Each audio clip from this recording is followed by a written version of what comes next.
This is Star Chamber Productions. Please like and subscribe this channel to hear recordings of stories, and you can go to Ko-fi on the link provided in the video details to buy me a coffee, if you really like them. This reading is of Edgar Allan Poe's The Fall of the House of Usher.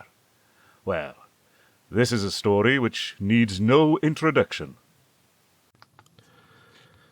The Fall of the House of Usher by Edgar Allan Poe.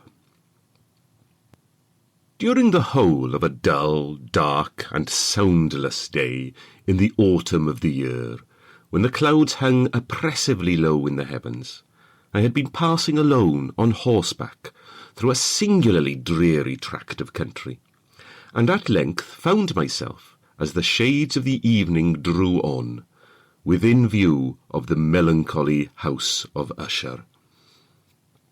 I know not how it was, but with the first glimpse of the building a sense of insufferable gloom pervaded my spirit. I say insufferable, for the feeling was unrelieved by any of that half-pleasurable, because poetic sentiment, which the mind usually receives, even the sternest natural images of the desolate or the terrible. I looked upon the scene before me, upon the mere house, and the simple landscape features of the domain, upon the bleak walls, upon the vacant eye-like windows, upon a few rank sedges, and upon a few white trunks of decayed trees, with an utter depression of soul, which I can compare to no earthly sensation more properly than to the after-dream of the reveller upon opium, the bitter lapse into everyday life, the hideous dropping off of the veil. There was an iciness, a sinking, a sickening of the heart, an unredeemed dreariness of thought which no goading of the imagination could torture into aught of the sublime. What was it, I paused to think, what was it that so unnerved me in the contemplation of the house of Usher? It was a mystery all insoluble, nor could I grapple with the shadowy fancies that crowded upon me as I pondered. I was forced to fall back upon the unsatisfactory conclusion that while beyond doubt there are combinations of very simple natural objects which have the power of thus affecting us, still the analysis of this power lies among considerations beyond our depth.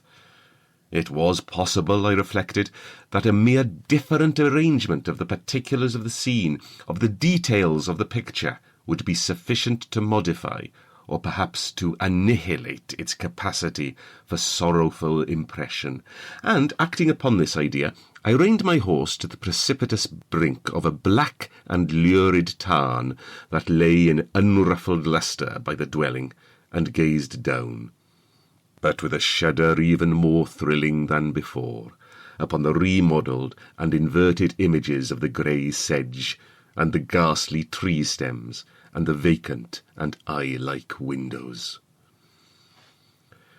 Nevertheless, in this mansion of gloom I now proposed to myself a sojourn of some weeks. Its proprietor, Roderick Usher, had been one of my boon companions in boyhood, but many years had elapsed since our last meeting. A letter, however, had lately reached me in a distant part of the country, a letter from him, which, in its wildly importunate nature, had admitted of no other than a personal reply. The manuscript gave evidence of nervous agitation. The writer spoke of acute bodily illness, of a mental disorder which oppressed him, and of an earnest desire to see me as his best, and indeed his only personal friend, with a view of attempting, by the cheerfulness of my society, some alleviation of his malady. It was the manner in which all this and much more was said, it was the apparent heart that went with his request, which allowed me no room for hesitation, and I accordingly obeyed forthwith what I still considered a very singular summons. Although as boys we had been even intimate associates, yet really I knew little of my friend. His reserve had been always excessive and habitual. I was aware, however, that his very ancient family had been noted time out of mind for a peculiar sensibility of temperament, displaying itself through long ages in many works of exalted art and manifested of late in repeated deeds of munificent yet unobtrusive charity, as well as in a passionate devotion to the intricacies, perhaps even more than to the orthodox and easily recognizable beauties of musical science. I had learned, too, the quite remarkable fact that the stem of the Usher race, all time-honoured as it was, had put forth at no period any enduring branch. In other words, that the entire family lay in the direct line of descent, and had always, with very trifling and very temporary variation, so lain. It was this deficiency, I considered, while running over in thought the perfect keeping of the character of the premises with the accredited nature of the people, and while speculating upon the possible influence which the one, in the long lapse of centuries, might have exercised upon the other. It was this deficiency, perhaps, of collateral issue, and the consequent undeviating transmission from sire to son of the patrimony with the name, which had, at length, so identified the two as to merge the original title of the estate in the quaint and equivocal appellation of the House of Usher, an appellation which seemed to include, in the minds of the peasantry who used it, both the family and the family mansion. I have said that the sole effect of my somewhat childish experiment, that of looking down within the tarn, had been to deepen the first singular impression. There can be no doubt that the consciousness of the rapid increase of my superstition, for why should I not so term it, served mainly to accelerate the increase itself. Such, I have long known, is the paradoxical law of all sentiments having terror as a basis, and it might have been for this reason only that, when I again uplifted my eyes to the house itself, from its image in the pool, there grew in my mind a strange fancy, a fancy so ridiculous, indeed, that I but mention it to show the vivid force of the sensations which oppressed me.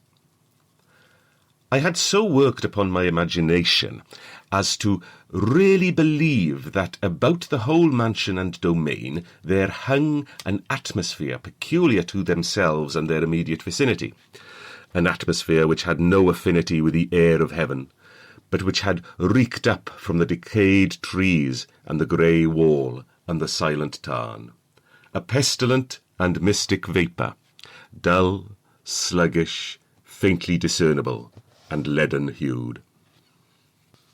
Shaking off from my spirit what must have been a dream, I scanned more narrowly the real aspect of the building.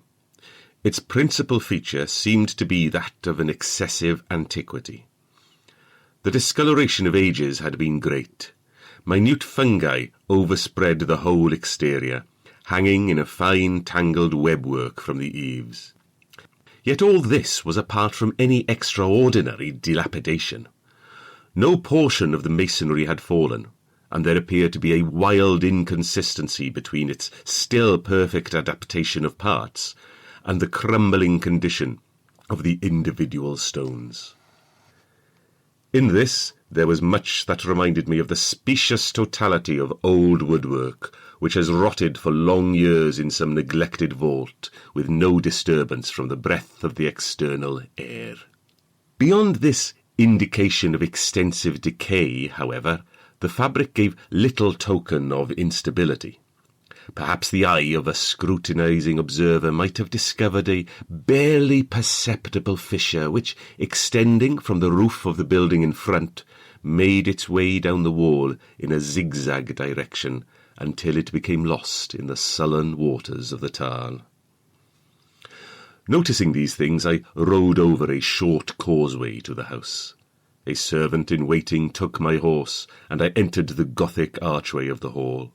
A valet of stealthy step thence conducted me in silence through many dark and intricate passages in my progress to the studio of his master.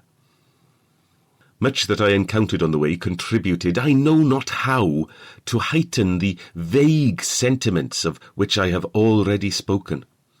while the objects around me, while the carvings of the ceilings, the sombre tapestries of the walls, the ebon blackness of the floors, and the phantasmagoric armorial trophies which rattled as I strode, were but matters to which, or to such as which, I had been accustomed from my infancy. While I hesitated not to acknowledge how familiar was all this, I still wondered to find how unfamiliar were the fancies which ordinary images were stirring up. On one of the staircases I met the physician of the family. His countenance, I thought, wore a mingled expression of low cunning and perplexity. He accosted me with trepidation and passed on. The valet now threw open a door and ushered me into the presence of his master. The room in which I found myself was very large and lofty. The windows were long, narrow, and pointed, and so vast a distance from the black oaken floors to be altogether inaccessible from within. Feeble gleams of encrimsoned light made their way through the trellised panes, and served to render sufficiently distinct the more prominent objects round. The eye, however, struggled in vain to reach the remoter angles of the chamber, or the recesses of the vaulted and fretted ceiling. Dark draperies hung upon the walls. The general furniture was profuse, comfortless, antique, and tattered. Many books and musical instruments lay scattered about, but failed to give any vitality to the scene. I felt that I breathed an atmosphere of sorrow. An air of stern, deep, and irredeemable gloom hung over and pervaded all. Upon my entrance, Usher arose from a sofa on which he had been lying at full length, and greeted me with a vivacious warmth which had much in it, I at first thought, of an overdone cordiality, of the constrained effort of the ennui man of the world. A glance, however, at his countenance convinced me of his perfect sincerity. We sat down, and for some moments, while he spoke not, I gazed upon him with a feeling half of pity, half of awe. Surely man had never before so terribly altered in so brief a period as had Roderick Usher. It was with difficulty that I could bring myself to admit the identity of the wan being before me with the companion of my early boyhood. Yet the character of his face had been at all times remarkable. A cadaverousness of complexion, an eye large, liquid, and luminous beyond comparison, lips somewhat thin and very pallid, but of a surpassingly beautiful curve, a nose of a delicate Hebrew model, but with a breadth of nostril unusual in similar formations, a finely moulded chin, speaking in its want of prominence of a want of moral energy, hair of a more than web-like softness and tenuity. These features, with an ordinate expansion above the regions of the temple, made up altogether a countenance not easily to be forgotten. And now, in the mere exaggeration of the prevailing character of these features, and of the expression they were wont to convey, lay so much of change that I doubted to whom I spoke. The now ghastly pallor of the skin, and the now miraculous lustre of the eye, above all things startled and even awed me. The silken hair, too, had been suffered to grow all unheeded, and as, in its wild gossamer texture, it floated rather than fell about the face, I could not, even with effort, connect its arabesque expression with any idea of simple humanity. In the manner of my friend, I was at once struck with an incoherence, an inconsistency, and I soon found this to arise from a series of feeble and futile struggles to overcome an habitual trepidancy, an excessive nervous agitation. For something of this nature I had indeed been prepared, no less by his letter than by reminiscences of certain boyish traits, and by conclusions deduced from his peculiar physical conformation and temperament. His action was alternately vivacious and sullen, His voice varied rapidly from a tremulous indecision, when the animal spirit seemed utterly in abeyance, to that series of energetic concision, that abrupt, weighty, unhurried and hollow-sounding enunciation, that leaden, self-balanced and perfectly modulated guttural utterance which may be observed in the lost drunkard or the irreclaimable eater of opium during the periods of his most intense excitement. It was thus that he spoke of the object of my visit, of his earnest desire to see me, and of the solace he expected me to afford him. He entered at some length into what he conceived to be the nature of his malady. It was, he said, a constitutional and a family evil, and one for which he despaired to find a remedy. A mere nervous affection, he immediately added, which would undoubtedly soon pass off. It displayed itself in a host of unnatural sensations. Some of these, as he detailed them, interested and bewildered me, although perhaps the terms and the general manner of the narration had their weight. He suffered much from a morbid acuteness of the senses. The most insipid food was alone endurable. He could wear only garments of certain texture. The odours of all flowers were oppressive. His eyes were tortured by even a faint light, and there were but peculiar sounds, and these from stringed instruments, which did not inspire him with horror. To an anomalous species of terror I found him a bounden slave. "I shall perish," said he. "I must perish in this deplorable folly. Thus and not otherwise shall I be lost. I dread the events of the future, not in themselves, but in their results. I shudder at the thought of any, even the most trivial incident, which may operate upon this intolerable agitation of soul. I have, indeed, no abhorrence of danger, except in its absolute effect, in terror. In this unnerved, in this pitiable condition, I feel that the period will sooner or later arrive when I must abandon life and reason together in some struggle with a grim phantasm, fear." I learned, moreover, at intervals and through broken and equivocal hints, another singular feature of his mental condition. He was enchained by certain superstitious impressions in regard to the dwelling in which he tenanted, and whence for many years he had never ventured forth, in regard to an influence whose supposititious force was conveyed in terms too shadowy here to be restated, an influence which some peculiarities in the mere form and substance of his family mansion had, by dint of long sufferance, he said, obtained over his spirit, an effect which the physique of the grey walls and turrets, and of the dim tarn into which they all looked down, had at length brought about upon the morale of his existence. He admitted, however, although with hesitation, that much of the peculiar gloom which thus affected him could be traced to a more natural and far more palpable origin, to the severe and long-continued illness, indeed, to the evidently approaching dissolution of a tenderly beloved sister, his sole companion for long years, his last and only relative on earth. "Her decease," he said, with a bitterness which I can never forget, "would leave him, the hopeless and the frail, the last of the ancient race of the Ushers."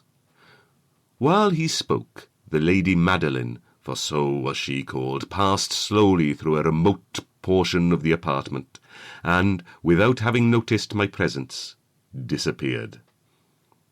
I regarded her with an utter astonishment, not unmingled with dread, and yet I found it impossible to account for such feelings. A sensation of stupor oppressed me as my eyes followed her retreating steps.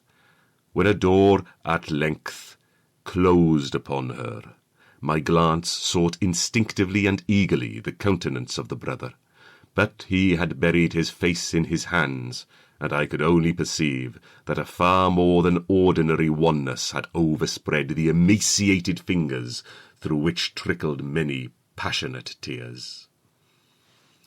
The disease of the Lady Madeline had long baffled the skill of her physicians.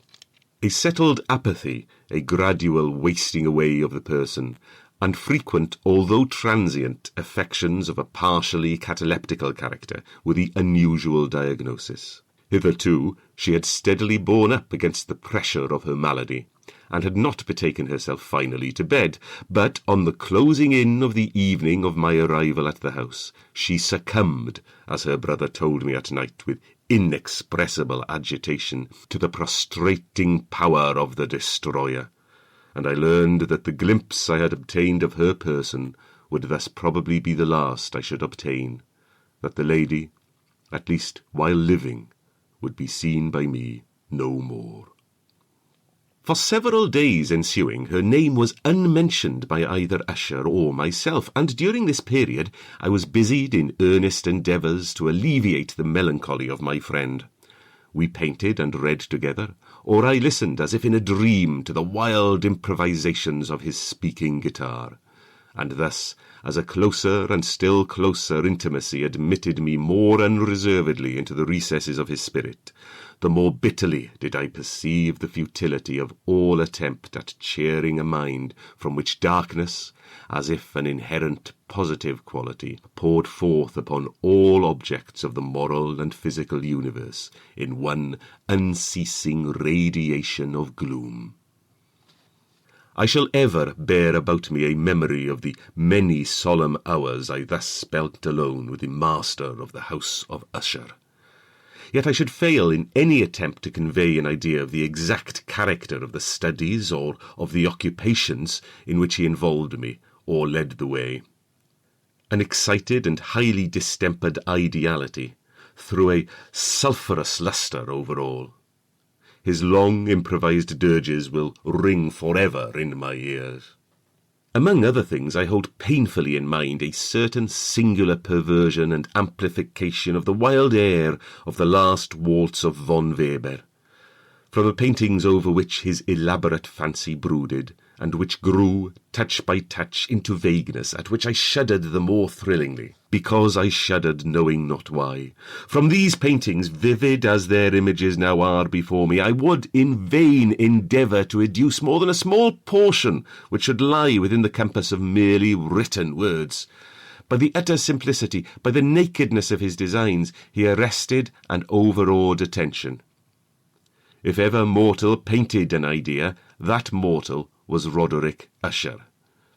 For me, at least, in the circumstances then surrounding me, there arose out of the pure abstractions which the hypochondriac contrived to throw upon his canvas an intensity of intolerable awe, no shadow of which felt I ever yet in the contemplation of the certainly glowing yet too concrete reveries of Fuseli. One of the phantasmagoric conceptions of my friend, partaking not so rigidly of the spirit of abstraction, may be shadowed forth, although feebly, in words. A small picture presented the interior of an immensely long and rectangular vault or tunnel, with low walls, smooth, white, and without interruption or device. Certain accessory points of the design served well to convey the idea that this excavation lay at an exceeding depth below the surface of the earth. No outlet was observed in any portion of its vast extent, and no torch or other artificial source of light was discernible, yet a flood of intense rays rolled throughout, and bathed the whole in a ghastly and inappropriate splendour. I have just spoken of that morbid condition of the auditory nerve which rendered all music intolerable to the sufferer, with the exception of certain effects of stringed instruments. It was perhaps the narrow limits to which he thus confined himself upon the guitar which gave birth, in great measure, to the fantastic character of his performances, but the fervid facility of his impromptus could not be so accounted for. They must have been and were in the notes, as well as in the words of his wild fantasias, for he not unfrequently accompanied himself with rhymed verbal improvisations, the result of that intense mental collectedness and concentration to which I have previously alluded as observable only in particular moments of the highest artificial excitement. The words of one of these rhapsodies I have easily remembered. I was, perhaps, the more forcibly impressed with it, as he gave it, because, in the under or mystic current of its meaning, I fancied that I perceived, and for the first time, a full consciousness on the part of Usher of the tottering of his lofty reason upon her throne. The verses, which were entitled The Haunted Palace, ran very nearly, if not accurately, thus. In the greenest of our valleys, by good angels tenanted, once a fair and stately palace, radiant palace, reared its head. In the monarch thought's dominion it stood there. Never seraph spread opinion o'er fabric half so fair. Banners yellow, glorious, golden, on its roof did float and flow. This, all this, was in the olden time long ago. And every gentle air that dallied in that sweet day, along the ramparts plumed and pallid, a winged odour went away. Wanderers in that happy valley through to luminous windows saw spirits moving musically to a lute's well-tuned law. Round about the throne where sitting Porphyrogene, in state his glory well befitting, the ruler of the realm was seen. And all with pearl and ruby glowing was the fair palace door, through which came flowing, and sparkling evermore, a troop of echoes whose sweet duty was but to sing, in voices of surpassing beauty, the wit and wisdom of their king. But evil things in robes of sorrow assailed the monarch's high estate. Ah, let us mourn, for never morrow shall dawn upon him desolate. And round about his home the glory that blushed and bloomed is but a dim remembered story of the old time entombed. And travellers now within that valley through the red-lit windows see vast forms that move fantastically to a discordant melody, while, like a rapid ghastly river through the pale door, a hideous throng rush out forever, and laugh, but smile no more. I well remember that suggestions arising from this ballad led us into a train of thought wherein there became manifest an opinion of Usher's, which I mention not so much on account of its novelty, for other men have thought thus, as on account of the pertinacity with which he maintained it. This opinion, in its general form, was that of the sentience of all vegetable things. But in his disordered fancy, the idea had assumed a more daring character and trespassed, under certain conditions, upon the kingdom of inorganization. I lack words to express the full extent of the earnest abandon of his persuasion. The belief, however, was connected, as I've previously hinted, with the grey stones of the home of his forefathers. The conditions of the sentience had been here, he imagined, fulfilled in the method of collocation of these stones, in the order of their arrangement, as well as in that of the many fungi which overspread them, and of the decayed trees which stood around. Above all, in the long undisturbed endurance of this arrangement, and in its reduplication in the still waters of the Tarn. Its evidence, in the evidence of the sentience, was to be seen, he said, and I here started as he spoke, in the gradual yet certain condensation of an atmosphere of their own about the waters and the walls. The result was discoverable, he added, in that silent yet importunate and terrible influence which for centuries had moulded the destinies of his family, and which made him what I now saw him, what he was. Such opinions need no comment, and I will make none. Our books, the books which for years had formed no small portion of the mental existence of the invalid, were, as might be supposed, in strict keeping with a character of phantasm. We pored together over such works as the Ververt et Chartreuse of Gresset, the Belphegor of Machiavelli, the Heaven and Hell of Swedenborg, the Subterranean Voyage of Nicholas Klim by Holberg, the chiromancy of Robert Flood, and of de la Chambre, the journey into the blue distance of Tieck, and the city of the sun of Campanella. One favourite volume was a small octavo edition of the Directorium Inquisitorium by the Dominican Aymeric de Giron, and there were passages in Pomponius Mela about the old African satyrs and oogipans, over which Usher would sit dreaming for hours. His chief delight, however, was found in the perusal of an exceedingly rare and curious book in quarto Gothic, the Manual of a Forgotten Church, the Vigiliae Mortuorum Secundum Coram Ecclesiae Maguntiniae. I could not help thinking of the wild ritual of this work, and of its probable influence upon the hypochondriac, when, one evening, having informed me abruptly that the Lady Madeline was no more, he stated his intention of preserving her corpse for a fortnight, previously to its final interment, in one of the numerous vaults within the main walls of the building. The worldly reason, however, assigned for this singular proceeding was one which I did not feel at liberty to dispute. The brother had been led to his resolution, so he told me, by consideration of the unusual character of the malady of the deceased, of certain obtrusive and eager inquiries on the part of her medical men, and of the remote and exposed situation of the burial ground of the family. I will not deny that when I call to mind the sinister countenance of the person whom I met upon the staircase on the day of my arrival at the house, I had no desire to oppose what I regarded as at best but a harmless, and by no means an unnatural precaution. At the request of Usher, I personally aided him in the arrangements for the temporary entombment.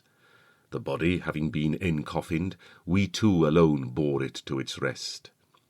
The vault in which we placed it, and which had been so long unopened that our torches, half smothered in its oppressive atmosphere, gave us little opportunity for investigation, was small, damp, and entirely without means of admission for light, lying at great depth immediately beneath that portion of the building in which was my own sleeping apartment. It had been used, apparently, in remote feudal times for the worst purposes of a donjon keep, and, in later days, as a place of deposit for powder, or some other highly combustible substance, as a portion of its floor, and the whole interior of a long archway through which we reached it were carefully sheathed with copper. The door of massive iron had been also similarly protected. Its immense weight caused an unusually sharp grating sound as it moved upon its hinges. Having deposited our mournful burden upon trestles within this region of horror, we partially turned aside the yet unscrewed lid of the coffin, and looked upon the face of the tenant. A striking similitude between the brother and sister now first arrested my attention, and Usher, divining perhaps my thoughts, murmured out some few words from which I learned that the deceased and himself had been twins, and that sympathies of a scarcely intelligible nature had always existed between them. Our glances, however, rested not long upon the dead, for we could not regard her unawed.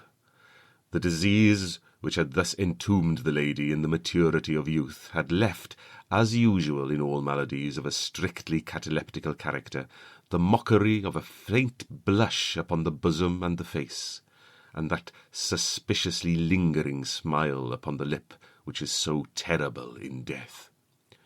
We replaced and screwed down the lid, and, having secured the door of iron, made our way with toil into the scarcely less gloomy apartments of the upper portion of the house. And now, some days of bitter grief having elapsed, an observable change came over the features of the mental disorder of my friend. His ordinary manner had vanished. His ordinary occupations were neglected or forgotten. He roamed from chamber to chamber with hurried, unequal, and objectless step. The pallor of his countenance had assumed, if possible, a more ghastly hue. but the luminousness of his eye had utterly gone out. The once occasional huskiness of his tone was heard no more, and a tremulous quaver, as if of extreme terror, habitually characterized his utterance. There were times, indeed, when I thought his unceasingly agitated mind was labouring with some oppressive secret, to divulge which he struggled for the necessary courage.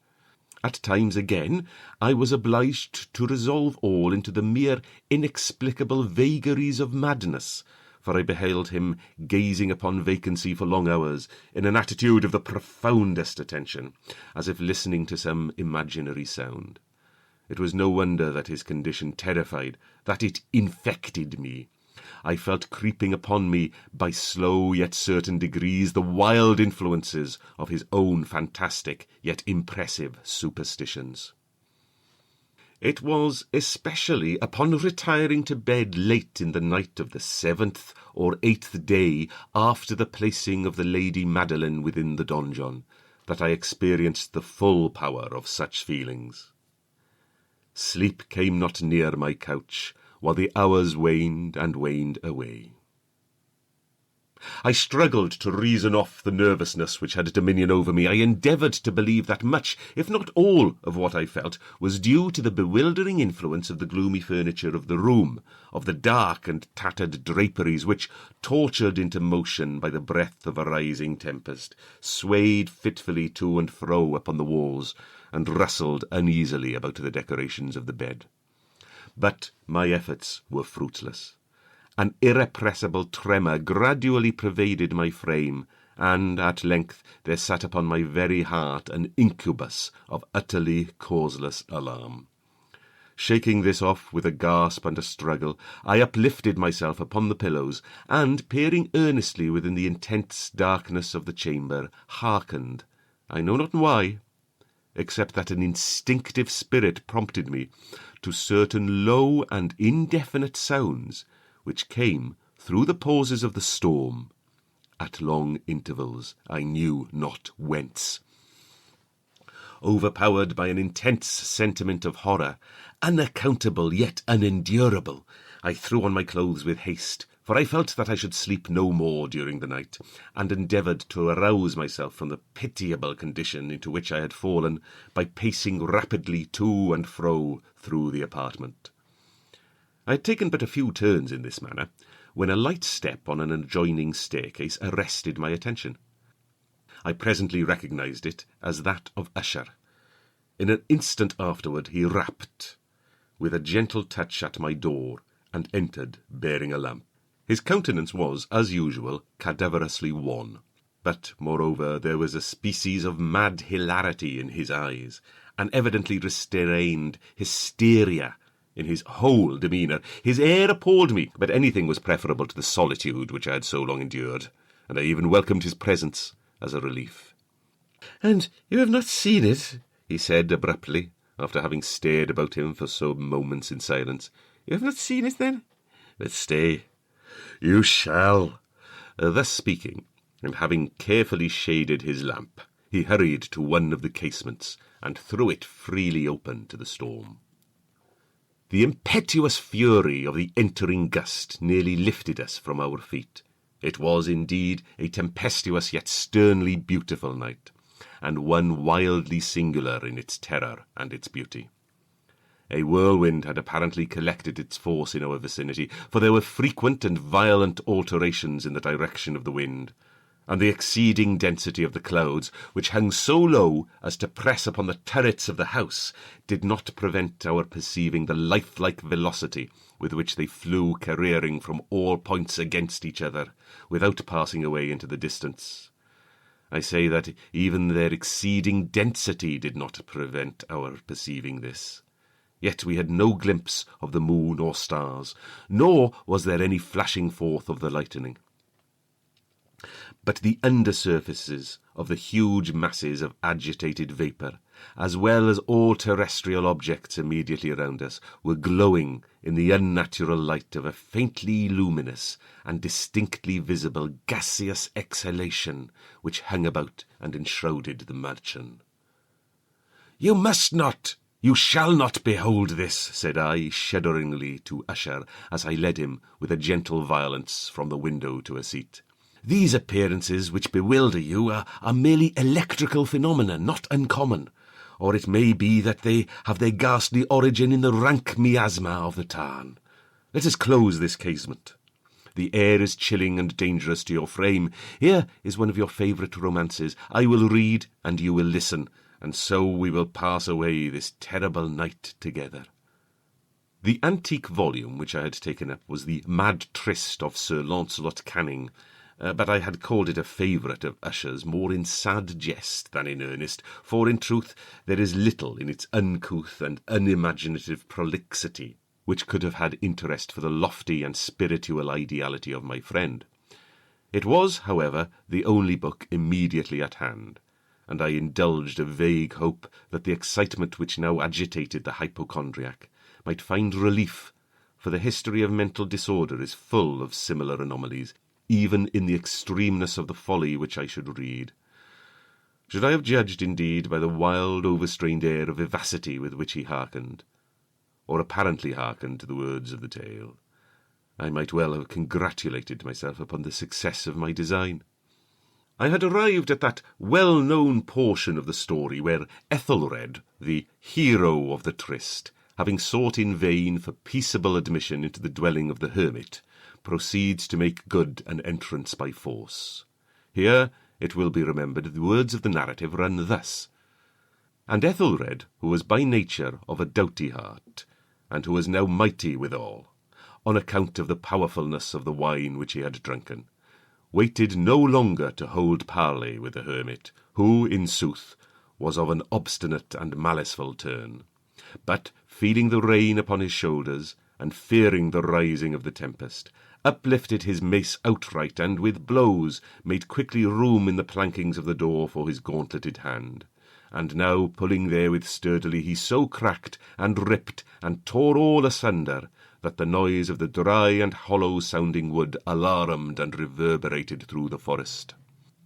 At the termination of this sentence I started, and for a moment paused, for it appeared to me, although I at once concluded that my excited fancy had deceived me, it appeared to me that from some very remote portion of the mansion there came, indistinctly to my ears, what might have been, in its exact similarity of character, the echo, but a stifled and dull one certainly, of the very cracking and ripping sound which Sir Launcelot had so particularly described.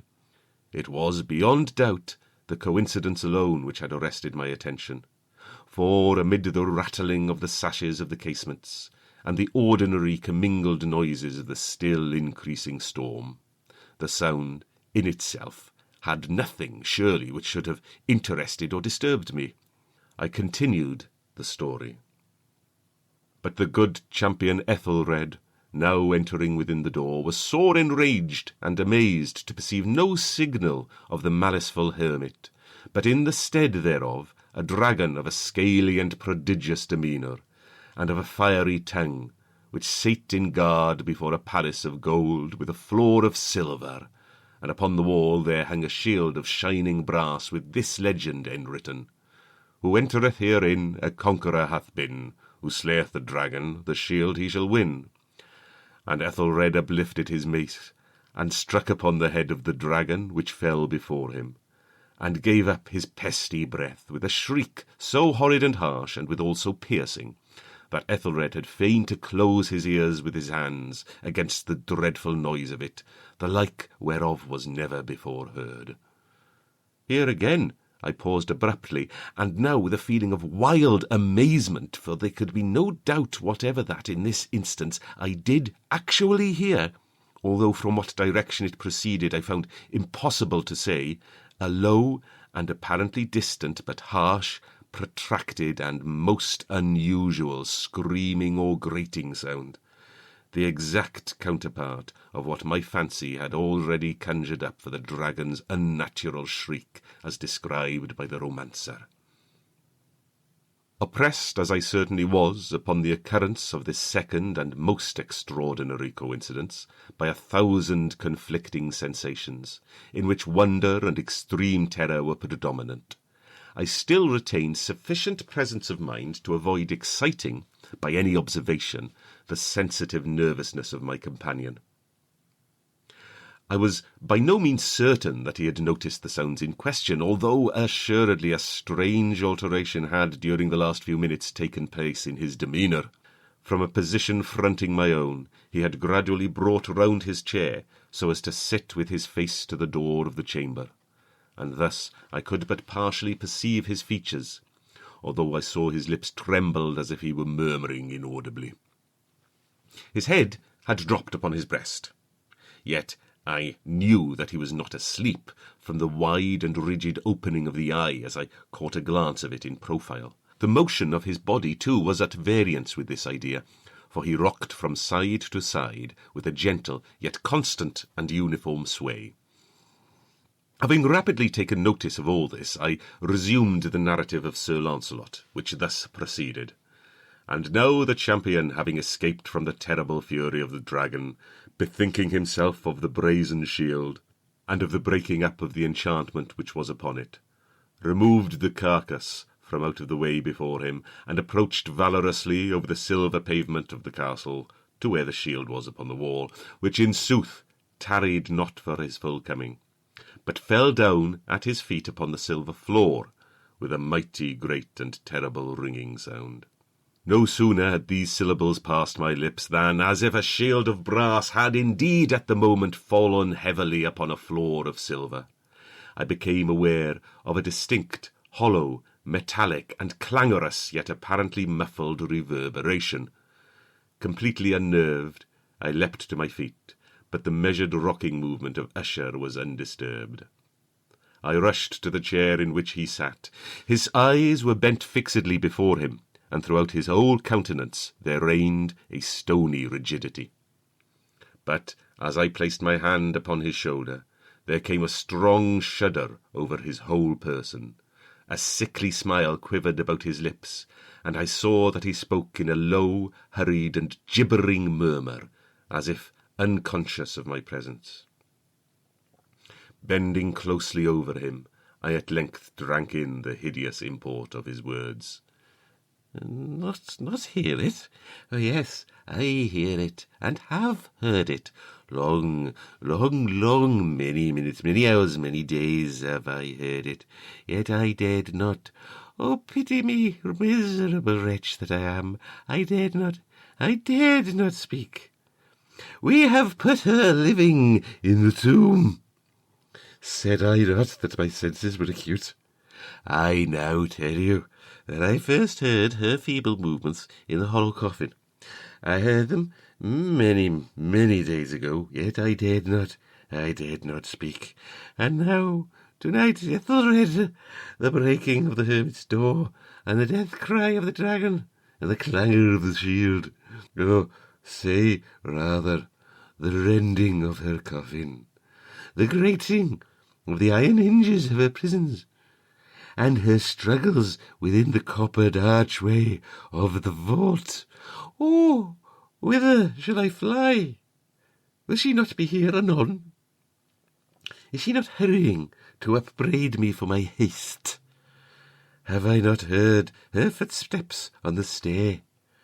Do I not distinguish that heavy and horrible beating of her heart?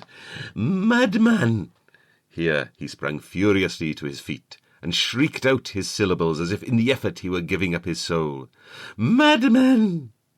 I tell you that she now stands without the door. As if in the superhuman energy of his utterance there had been found the potency of a spell, the huge antique panels to which the speaker pointed threw slowly back upon the instant their ponderous and ebony jaws. It was the work of the rushing gust, but then without those doors there did stand the lofty and enshrouded figure of the Lady Madeline of Usher. There was blood upon her white robes, and the evidence of some bitter struggle upon every portion of her emaciated frame. For a moment she remained trembling and reeling to and fro upon the threshold, then, with a low, moaning cry, fell heavily inward upon the person of her brother, and in her violent and now final death agonies bore him to the floor a corpse, and a victim to the terrors he had anticipated. From that chamber and from that mansion I fled aghast. The storm was still abroad in all its wrath as I found myself crossing the old causeway. Suddenly there shot along the path a wild light, and I turned to see whence a gleam so unusual could have issued. For the vast house and its shadows were alone behind me. The radiance was that of the full setting and blood-red moon, which now shone vividly through that once barely discernible fissure of which I have before spoken, as extending from the roof of the building in a zigzag direction to the base. While I gazed, this fissure rapidly widened. There came a fierce breath of the whirlwind. The entire orb of the satellite burst at once upon my sight. My brain reeled as I saw the mighty walls rushing asunder. There was a long, tumultuous shouting sound like the voice of 1,000 waters, and the deep and dank tarn at my feet closed sullenly and silently over the fragments of the house of Usher.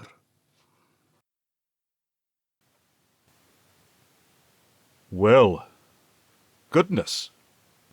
I actually knew a man very like Roderick Usher, a talented artist, the last in a rich family line, living in a grand house, drinking his way to the grave. Except he did seem noticeably happier than Mr. Usher, and without the twin sister returning from the grave, or the anthropomorphic house collapsing in on itself on his death. As far as I remember, his house was simply sold on after he died. But apart from that, a very striking similarity. Anyway, if you enjoyed that, please like and subscribe to make sure you can hear more stories. And if you really liked it, you can buy me a coffee on Ko-fi, on the link in the YouTube video details. But I hope to read more to you, whatever.